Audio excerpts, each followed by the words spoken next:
Hola, ¿cómo están todas, queridas hermanas? Bueno, una vez más nos estamos comunicando por medio de estos videos y, y yo digo que soy muy bendecida y agradecida a Dios que me permite compartir lo que en este tiempo estamos por compartir y muy expectante de lo que Dios hará en medio nuestro en el próximo Congreso de Mujeres, de Movidas por el Espíritu. Y bueno, paso a compartirles lo que me toca en esta oportunidad. Eh, bueno, les cuento, cuando comencé a buscar y estuve todo el mes leyendo diferentes versiones de la Biblia y leyendo y releyendo el capítulo 4 y el capítulo 5 del libro de Levítico, que habla de la ofrenda del pecado específicamente. Y iba mirando, anotando, tachando, anotando. Pero lo que realmente me llegó adentro fue cuando leí de que habló Dios. Cuando leí eso fue como que algo saltó de la Biblia y vino adentro, él habló Dios.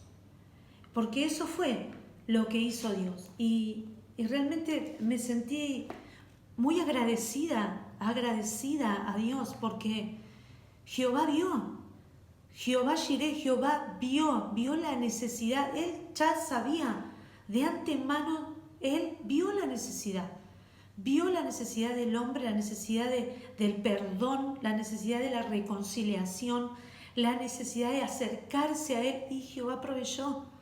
Él él proveyó. Jehová Jireh, Jehová habló. Eso fue algo hermoso que empieza en el capítulo 4, porque vamos a leer, yo no voy a leer todo, sino que les dejo que está en el capítulo 4 y 5 de Levítico, y ahí está todos los detalles. Los detalles, me sorprenden los detalles para cada cosa, pero dice en el primer versículo del capítulo 4, dice: habló Jehová a Moisés, diciendo: habla a los hijos de Israel y diles cuando alguna persona pecare por yerro, o sea, aún sin querer, aún por error. Bueno, pero pecó, pero hizo mal y necesitaba la provisión para recibir el perdón, necesitaba el acercarse, aún sin haberse dado cuenta que pecó y debía haber un pago por ese pecado, debía haber un pago. Y dice, entonces seguimos leyendo: cuando alguna persona pecare por yerro en alguno de los mandamientos de Jehová sobre las cosas que no se han de hacer, e hicieran alguna de ellas, y ahí comenzó la instrucción para cada uno. Comienza con el sacerdote, ¿no? Dice: si el sacerdote ungido fuera el que pecare, él deberá traer un animal, lo tiene que traer sin manchas, dice, tiene que ser perfecto, lo tiene que traer, ¿no es cierto? Dice, traerá el becerro a la puerta del tabernáculo de reunión delante de Jehová, a la puerta delante de Jehová, y pondrá su mano sobre la cabeza del becerro y lo degollará. Él debía hacerlo, él debía traerlo y poner la mano sobre el animal. Eso hablaba de que se hacía uno con el animal, con la ofrenda ofrecida al Señor por el pecado. Pero lo que me sorprende tremendamente, y vuelvo a decir, tantas veces quizás leemos o hemos leído, o yo he leído Levítico, pero el leerlo de esta manera ahora me trajo algo adentro, me hizo algo a mí adentro, porque Dios habló y Dios proveyó, y es tremendo, es grande, es misericordia. Y habla, y ahí da todos los detalles, dice: y el sacerdote ungido tomará de la sangre del becerro y la traerá al tabernáculo de reunión y mojará el sacerdote su dedo en la sangre y rociará de aquella sangre 7 veces delante de Jehová hacia el velo del santuario. Y el sacerdote pondrá de esa sangre sobre los cuernos del altar del incienso aromático, que está en el tabernáculo de reunión delante de Jehová, y echará el resto de la sangre del becerro al pie del altar del holocausto que está a la puerta del tabernáculo de reunión. Tomará del becerro para expiación toda la grosura, la que cubre los intestinos y la que está sobre las entrañas, todos los riñones, la grosura que está sobre ellos y la que está sobre los ijares, y con los riñones, y quitará la grosura de sobre el hígado, de la manera que se quita del buey del sacrificio de paz, y el sacerdote la hará arder sobre el altar del holocausto, y la piel del becerro y toda su carne, con su cabeza, sus piernas, sus intestinos, su estiércol, en fin, todo el becerro sacará fuera del campamento a un lugar limpio, donde se echan las cenizas, y lo quemará al fuego sobre las leñas, en donde echan las cenizas será quemado.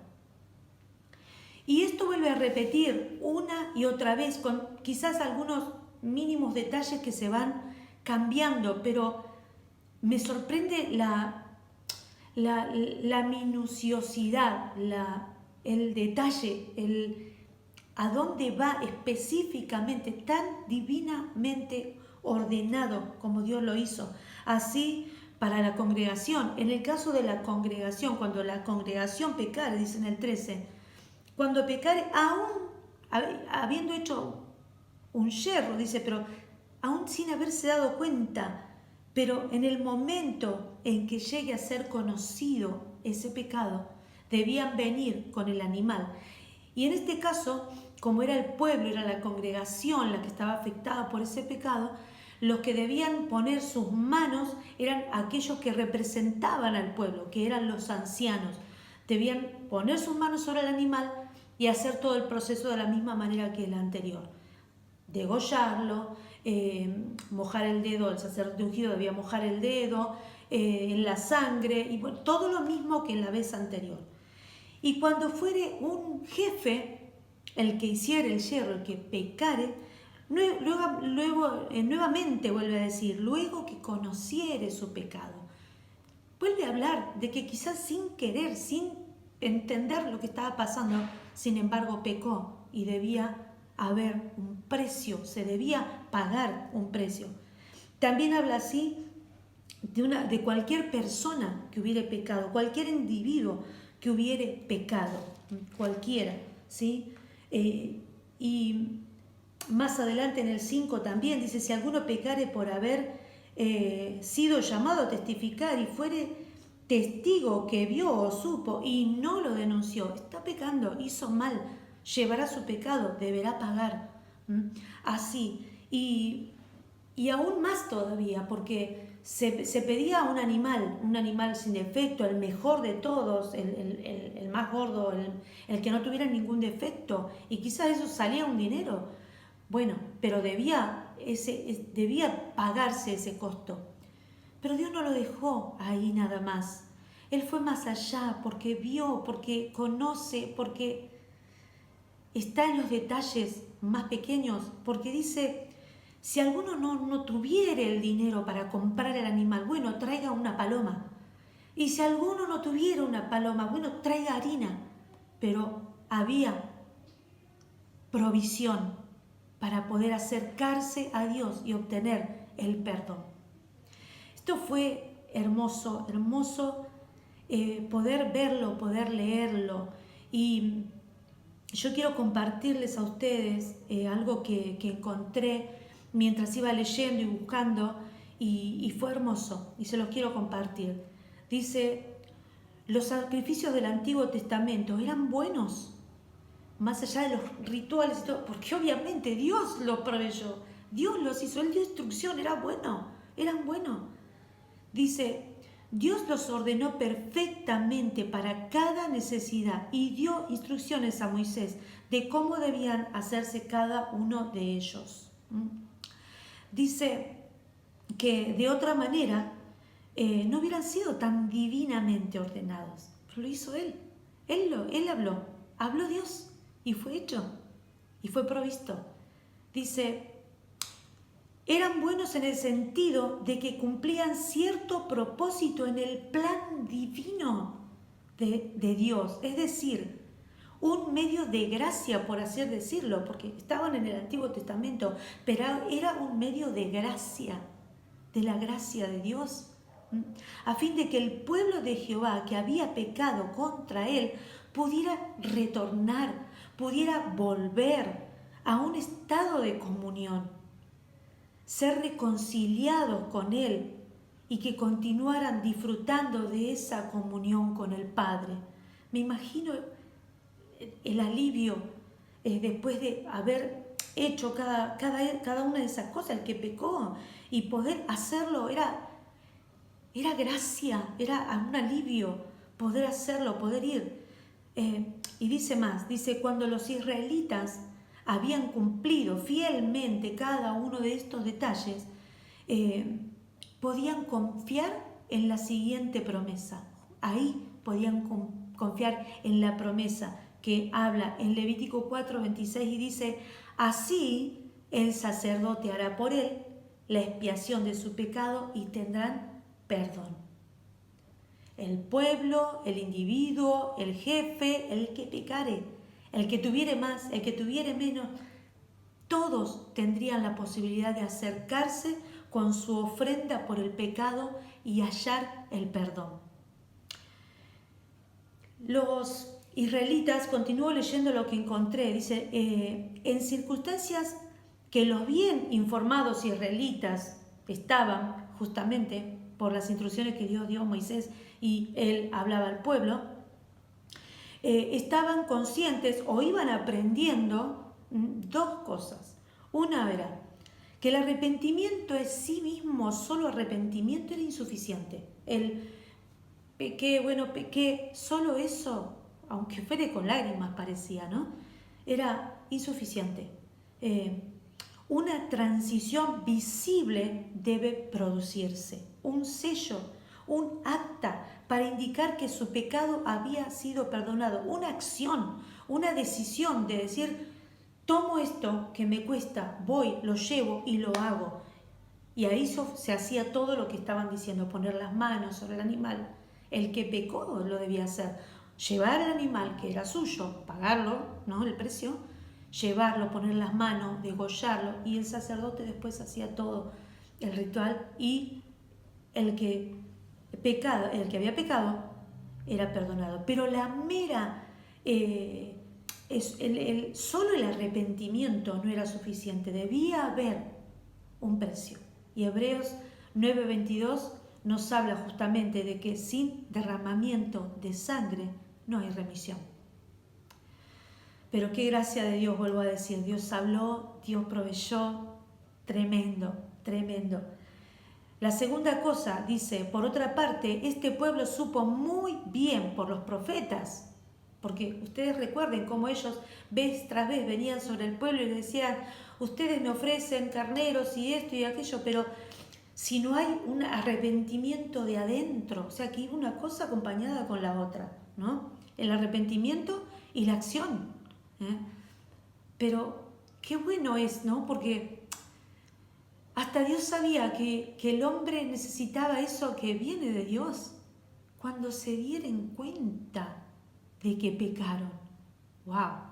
Ahí viene el arrepentimiento, porque es Él el que lo envía. Y ahí debían hacer lo segundo, que era llevar el animal. Dice, por otra parte, este pueblo supo muy bien por los profetas que el ritual sin la justa disposición interior de una simple formalidad es sin valor. El acto debe ser la expresión, el acto de llevar al animal era la expresión exterior de lo que pasaba dentro, de los sacrificios internos de un corazón que tiene alabanza, oración, la justicia, la obediencia, los sacrificios de un corazón contrito y humillado, no despreciará Jehová. Y acá hay un salmo, que es el Salmo 26, que cuando lo leí, wow, porque por un momento, no sé, me puse en ese, o me acordé de cuando éramos, en mi caso, yo era católica, no conocía a este Jesús Redentor y a veces teníamos actos que nos hacían hacer para recibir el perdón. Tantos Padre Nuestros, tanto esto, tanta caminata, tanto de rodillas, no sé, cosas que están en el hombre, guiado, vamos a decir, por alguien que nos dice cómo hacer. Pero cuando viene eso de Dios, cuando viene Él, qué diferente, qué diferencia. Y quiero leerles ese salmo porque me sentí tan identificada. Dice el Salmo 26:6. Lavaré en inocencia mis manos y así andaré alrededor de tu altar, oh Jehová. ¿Puede el hombre hacer esto? Puedo decirte con toda certeza y seguridad, no. El hombre no puede hacer esto, no puede. Pero Dios, Jehová habló, Jehová proveyó, Él proveyó, Él proveyó la ofrenda, el sacrificio, el perdón, el todo. Y quiero terminar leyéndoles este salmo, agradeciendo a Dios por eso tan hermoso que Él hizo desde el principio, desde siempre, desde el Génesis, desde el Éxodo, desde siempre. Dios habló, instruyó, Él dijo, Él mostró, hay provisión, Él lo hizo. Salmo 50, 12 y 14 dice así: si yo tuviese hambre, no te lo diría a ti, porque mío es el mundo y su plenitud. ¿He de comer yo carne de toros o de beber sangre de machos cabríos? No. Sacrifica a Dios alabanza y paga tus votos al Altísimo. E invócame en el día de la angustia, te libraré y tú me honrarás. Gracias, Padre. Gracias. Y nos volvemos a ver muy pronto.